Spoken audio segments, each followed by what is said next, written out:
Peut-être que j'ai remis le micro, moi. Est-ce que je suis un peu con? Je suis totalement soigné. Du coup, salut YouTube.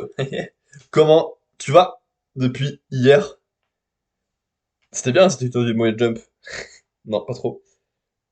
Mais peut-être que là, ça sera bien ce qu'on va voir. Un peu de Chainsaw Man, une critique, une seule critique, donc ça ira bien. Et après, 3 reacts et demi.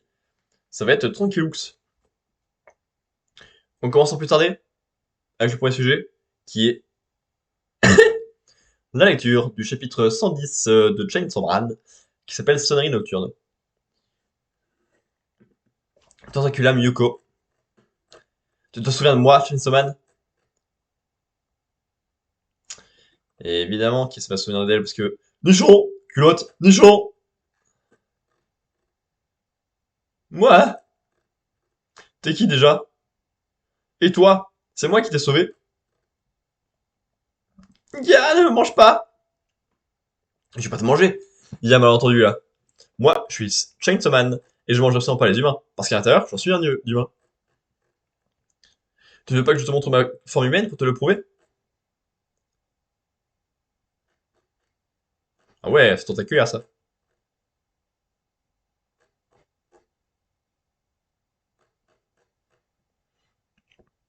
Il a disparu. Une façon de dire que je suis du milieu fretin, indigne d'être combattu. Montre-toi, Chainsaw Man, je vais te massacrer. À la tronçonneuse? Hein? Tu es irrécupérable. Mais c'est pour ça le poulpe. Je t'avais prévenu que je t'arrêterais de force s'il le fallait. Mais c'était super naturel, là. On raconte que 4 élèves de la classe 2 sont morts, c'est une certaine Yuko, transformée en démon qu'ils auraient buté. Ouais, celle-là, la bouffonne. Yuko, c'est pas la fille que tout le monde persécutait au collège? C'est peut-être pour ça qu'elle a passé un contrat avec un démon. Pas étonnant, les gens faibles mentalement se font toujours rouler par les démons. Au fait, t'es en courant, Yuko paraît qu'elle a filé et qu'on l'a toujours pas retrouvée. C'est toujours le même rêve. Sans savoir pourquoi je cavale dans une ruelle, le sol est jonché de cadavres de poulets. Au début, je cours en essayant de les éviter, mais à mesure que j'avance, ils deviennent trop nombreux, je suis obligé de les écraser. Le fond de l'allée est plongé dans la pénombre, et moi, c'est toujours à ce moment-là que je me réveille. Ah!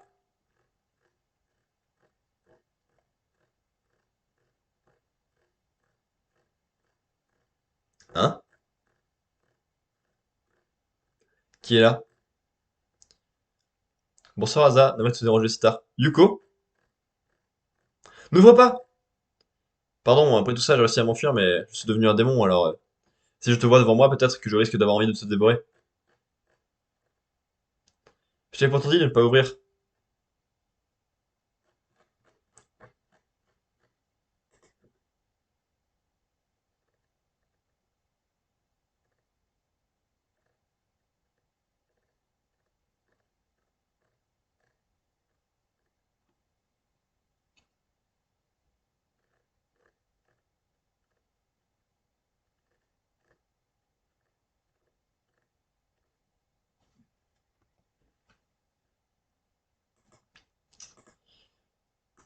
Ouais, ouais, ouais. Bah, heureusement qu'il faut pas gasser dans le jump avec les autres. Parce que c'est pas très bien non plus, hein.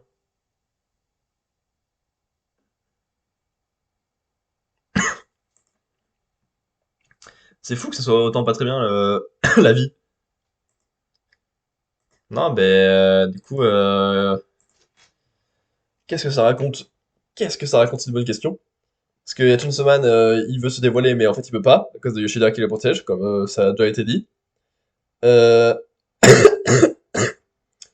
notre personnage... Putain, notre personnage principal est mal vu, mais ça a déjà été dit.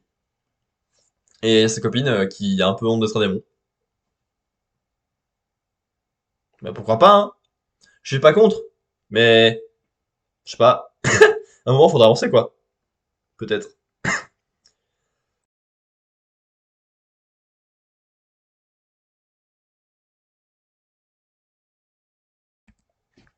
Ouh! Vivement que j'arrête de parler. Ça va pas m'arrêter de tousser, mais ça sera plus agréable quand même, je pense. Du coup, on passe à la seule et unique critique, le seul truc que j'ai terminé depuis le dernier live, qui est donc Loki, la série Marvel sur Disney+. qui est donc la troisième série Marvel, qui je classerai très facilement en deuxième, après la bonne série que fut WandaVision et l'horreur que fut Falcon et le Soldat de l'Hiver. Là, c'est bien, on a du mystère,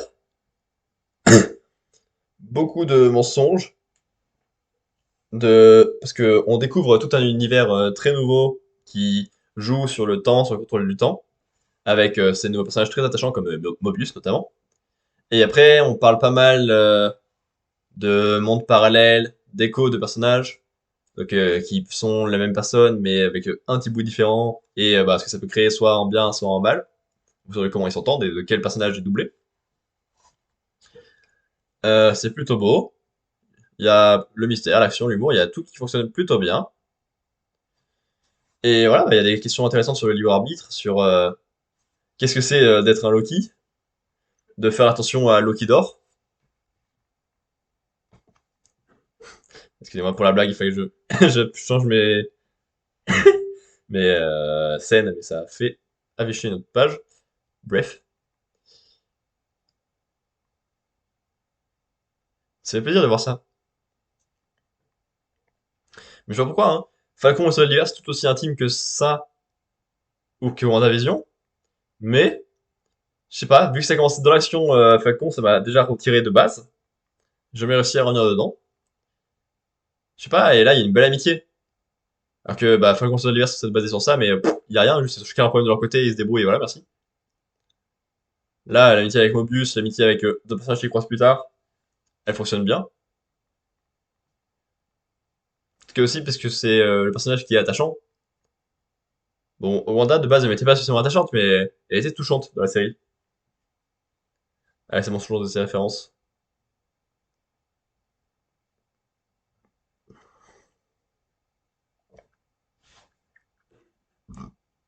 Et en plus, il y a un gros choix final qui aura peut-être pas son importance, ça je suis pas sûr et certain, mais qui est là, ça on va pas contredire. Dans ce compte dire que c'est pas là alors que c'est là. Et ouais, bah, après, dire qu'on comprend entièrement ce que veut le grand méchant, parce qu'il a créé comme toute une institution qui contrôle du bout des doigts, qui propose soit de donner à Loki, soit non, et après, bah, vu que Loki refuse parce que c'est vraiment un mec bizarre, il reprend tout le contrôle. Je comprends pas quelles sont la volonté des choix, mais ok. Et puis surtout, bon, à voir si ça tiendra une deuxième saison, mais il y a des promesses pour la deuxième saison, avec des oublis, des disparus, bah, beaucoup de possibilités, hein, toujours sur le temps et sur les parallèles. Plus que de juste faire, et regardez, c'est un clin d'œil, il y a un autre film sur elle qui a eu il y a 30 000 ans. Vous êtes content les films? Parce que nous, on a fait un bon film, hein. Je sais pas si vous avez la ref. Bref.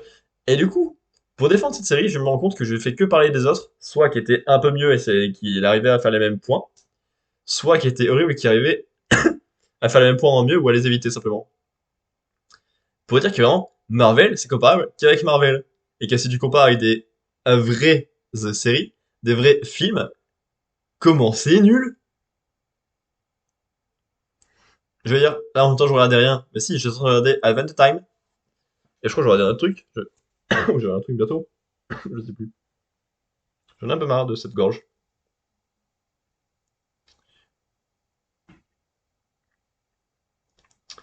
Advent Time, ouais. Non, c'est tout ce que j'avais en cours. Ok, voilà. Vous avez vu Loki? Vous avez vu d'autres séries de Marvel? C'était bien Loki? Hop. Ensuite, React, d'un truc que j'avais pas vu. C'était dans mes recommandations, donc celle-là, ça m'a intéressé. Mais à voir. Attendez. Du son pour moi, du son pour vous, et on est parti.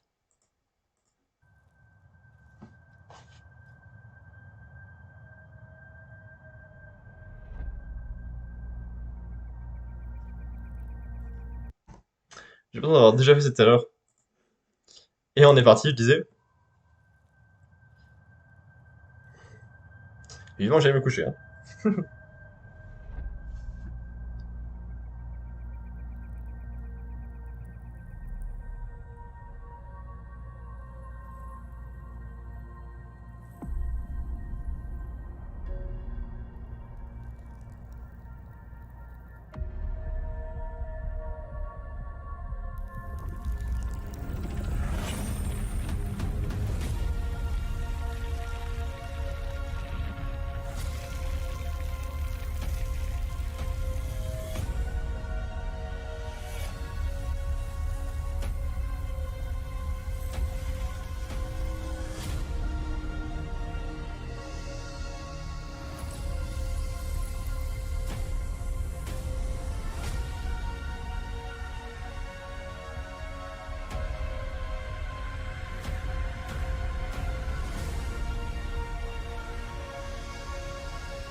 Les phrases d'accroche sont très très mauvaises.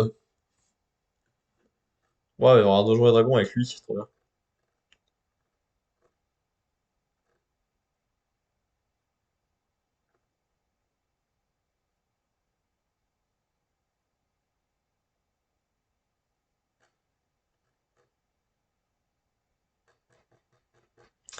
Euh...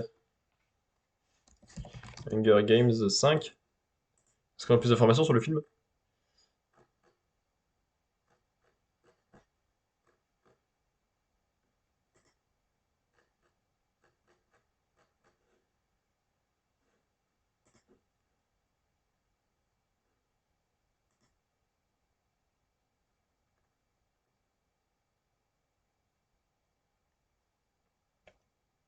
Ah, cool.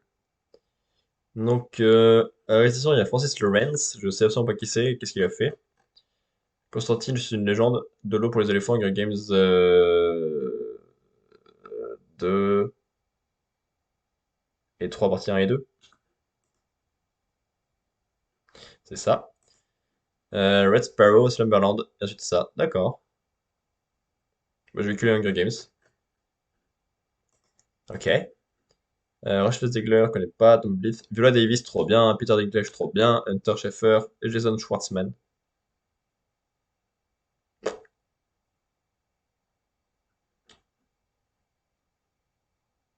Je sais pas qui c'est. Ok. Ok, ok, ça me va comme information. Euh, Et du coup, ouais, ça sera tiré du dernier livre en date.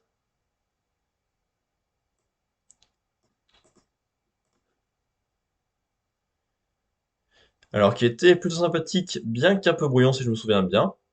On va regarder rapidement depuis mon blog, ce que j'en avais pensé tard à l'époque.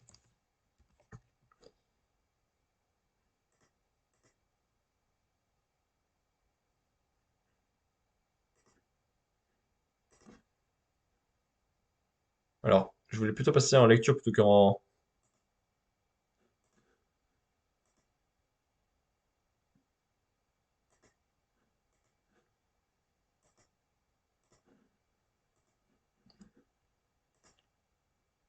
Hop, affiché. Merci. Voilà, hop, évidemment.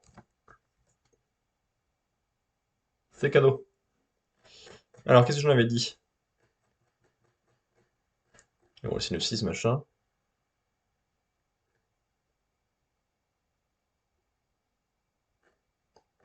Alors, j'avais pas aimé le manichéisme.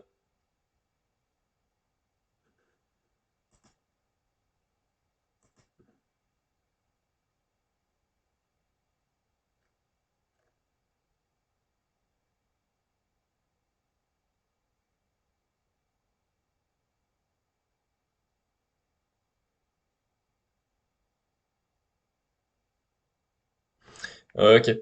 C'est que je disais que, hormis les deux personnages qui donnent leur nom au roman, il y a vraiment un seul caractère par personnage, donc forcément c'est plutôt manichéen, vu que bah, ils sont très limités dans le choix et dans ce qu'ils peuvent faire.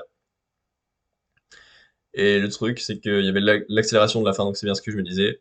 C'est ça que je voulais dire par brouillon. Genre, tout prend son temps, tout marche très bien, et à la fin, paf! T'as tout qui se passe d'un coup, ah ouais, tout ça d'un coup, tout ça pour ça. Bah ok. Et donc, en film, s'ils retravaillent pas un peu le scénario, ça va être compliqué, je pense, hein. Le découpage en trois parties. C'est un spoil, ça. Attendez, que je lise mon spoil.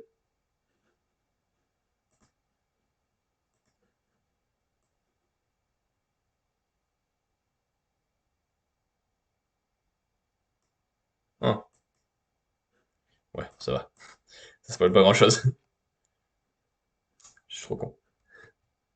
Au secours. Merde. Non, non, je vais pas imprimer la page, merci. Donc oui, ouais, bah, c'est qu'il y a trois parties très différentes. Bien vu, vu que c'est le titre.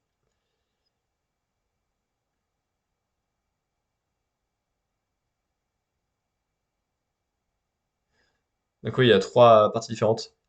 Une qui s'appelle le mentor, une qui s'appelle le prix, et une dont j'ai caché le nom parce que ça conclut de manière très différente le récit, donc je préfère pas le dire. Tout ce qu'on découvre sur Panem, tout ce qu'on découvre sur Coriolanus. Et il y a quand même une petite réflexion sur le chaos, le contrôle et le contrat, qui sont trois sujets en C intéressants. Au chaos et le contrôle, je m'en souviens, le contrat, pas du tout. L'importance de la musique, en plus, c'est pas tout ce que c'est. Euh, L'origine de quelques éléments des Hunger Games.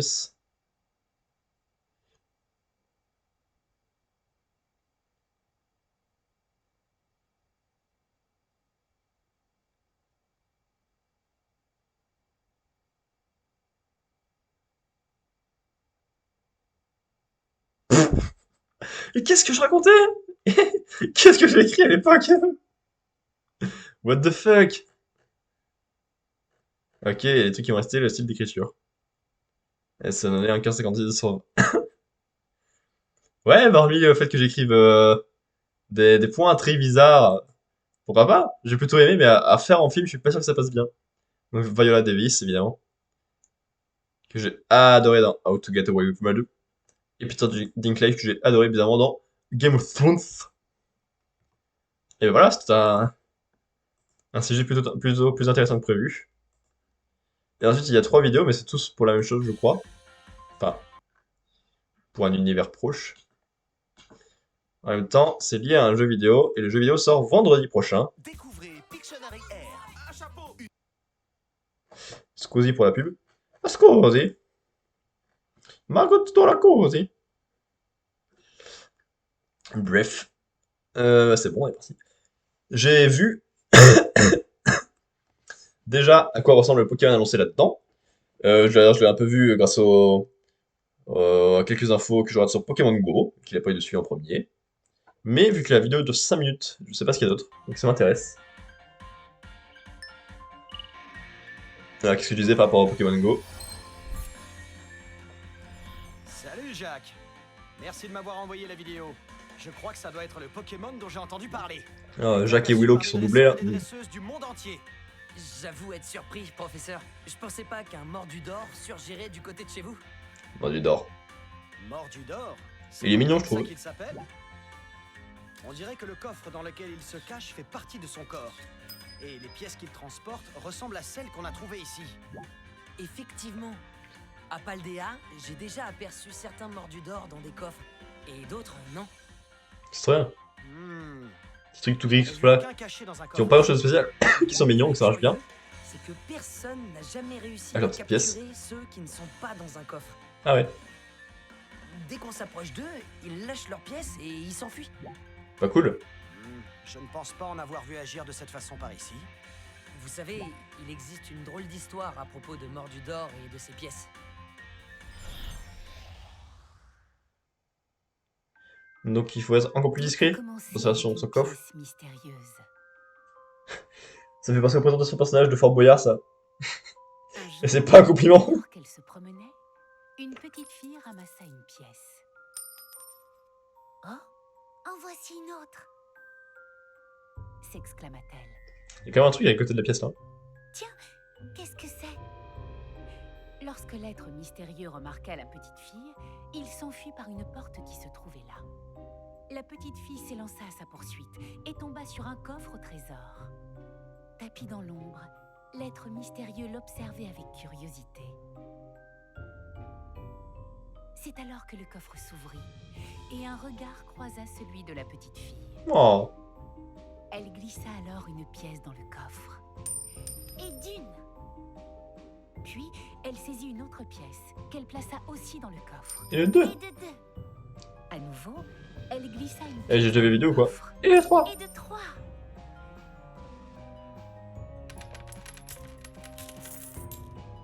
Et le 1 milliard 253 millions. Bientôt, le coffre fut rempli de pièces. 997, Ah, j'étais pas loin. 998, 999.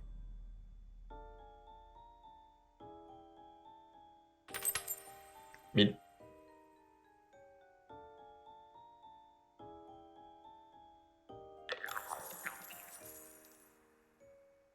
Oh, que fais-je avec toutes ces pièces? Se demanda la petite fille. Qui donc? Ou quoi donc tenait tant à rassembler ces pièces? Mais c'est super intéressant comme histoire.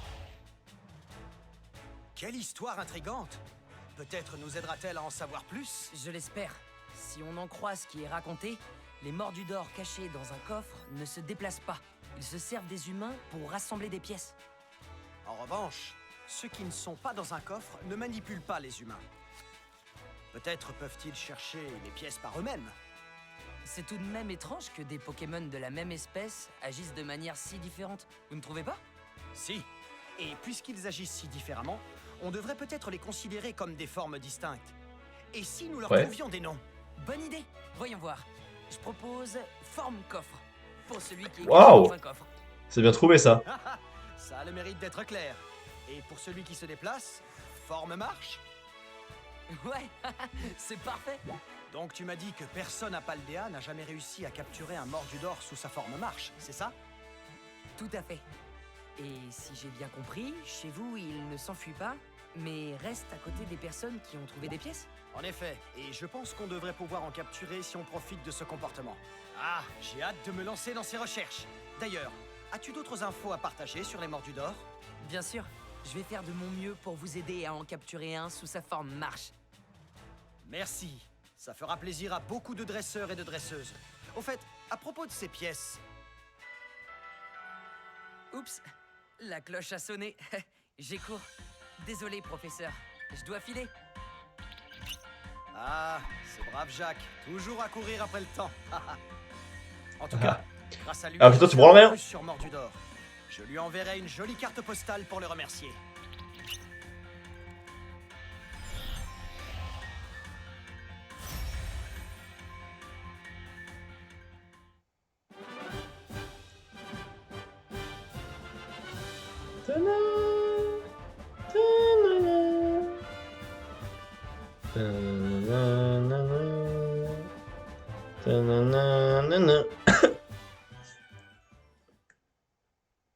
Ok, on enchaîne direct avec le deuxième vue, c'est la même chose.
Bon, voilà. C'est le grand tour professionnel final du jeu, qui refait le tour de toutes les annonces qu'il y a eu pour l'instant, qui essaie de nous vendre le tout comme une ambiance excellente, comme un bon moment, tout ça, bref.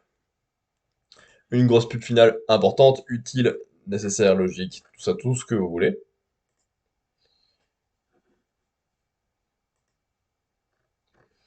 Ça commence à avoir des vite fait dans mes recommandations s'il n'y a pas un truc qu'on pourrait regarder ensemble avant de se quitter, mais je pense que ce ne sera pas le cas. Ce ne sera même pas le cas. Pas le cas.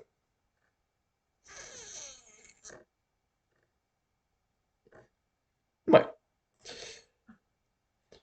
Du coup, voilà. Bon, bref. Nécessaire, pas exceptionnel, pas peu important. Je l'aurais raté, ça aurait pas été très grave, ça changeait pas grand chose. Mais il y a quand même deux informations que j'ai retenues. La première, c'est la tout dernier instant de la vidéo, avec soit Koraidon, soit Miraidon qui sort du gros cratère nuageux qui est au centre de la map. Ce qui peut être une apparition intéressante ou un point de passage pour son évolution, pour qu'il développe je sais pas quoi, intéressant. À voir à quel moment ça sortira dans le, ça arrivera dans le jeu, pardon. Pas à choisir ce que je veux dire. Et surtout, on a vu des nouvelles informations sur ma lignée évolutive préférée, je pense, hors starter ou que ce soit. Je ne sais pas pourquoi j'ai autant d'attache pour Fampi et Donphan, qui sont littéralement juste des éléphants. Ils sont pas la même couleur, ils ont rien à voir l'un avec l'autre, mais pourtant j'adore les deux. Et donc c'est une famille de Pokémon que j'apprécie grandement. Alors du coup, voir une version futuriste et passéiste de Donphan, c'est plutôt pas mal. Je sais pas si c'est une évolution de Donphan qui a deux formes sont de l'époque, ou si c'est juste Donphan qui a deux époques. Mais il y en a une qui est basse, tu vois, elle fait vraiment mammouth, avec les défenses en plus, le fait qu'ils soient méga lourds et tout. Et l'autre, c'est juste un vieux robot moche avec une trompe. Ils sont horribles. Et j'ai pas envie de jouer à Violet si toutes les versions futuristes, c'est que des vieux robots comme ça qui ont pas grand chose à voir avec le style de base de Pokémon. C'est pas très intéressant. Alors, après, passer, ça dépend ce qu'ils vont rajouter, mais je trouve que, genre, rajouter un peu de fourrure, rajouter des éléments qui font un peu plus peur, un peu plus primitifs, c'est un peu plus intéressant que juste transformer ça en robot. Hein, bizarrement. Et du coup, je suis bien content que mon petit frère souhaite prendre Écarlate, parce que moi, c'est ce que j'aurais pris aussi. Et du coup, bah, ça va très bien comme cadeau à lui faire. Ça, moi, je peux jouer au jeu qui m'intéresse plutôt pas mal. J'ai pas réussi à dire que ça me hype, mais je suis pas contre ce que ça propose. Le tour d'horizon des nouveautés, tout ça, ça me botte bien. Il y a pas grand chose qui me rebute. Et c'est l'air d'avoir pas mal de bonnes choses. Donc, franchement, je suis pour. Voilà. Et vous? Est-ce que vous êtes chaud pour Pokémon Écarlate et Violet? Vous avez pensé quoi des dernières infos? Vous avez suivi plus d'infos que ça? Parce que les leaks sont en train de sortir, on commence à sortir, tout ça, tout ça. Je sais pas. YouTube, on se retrouve demain pour une nouvelle VOD. Nous, on se retrouve sans doute demain aussi. On verra si j'ai la foi et si mes gants le tiennent. Pour du Tales of Arise, on pourra jouer normalement pas mal de temps parce que le lendemain ce sera férié. Ça, c'est cool. On se finira peut-être sur un peu de multiversus. Il faut bien un moment que je le fasse de temps en temps. D'ici là, je vais essayer de me soigner, de me reposer. Parce que c'est pas la grande forme apparemment. Mais d'ici là, portez-vous bien, faites-vous plaisir. À bientôt.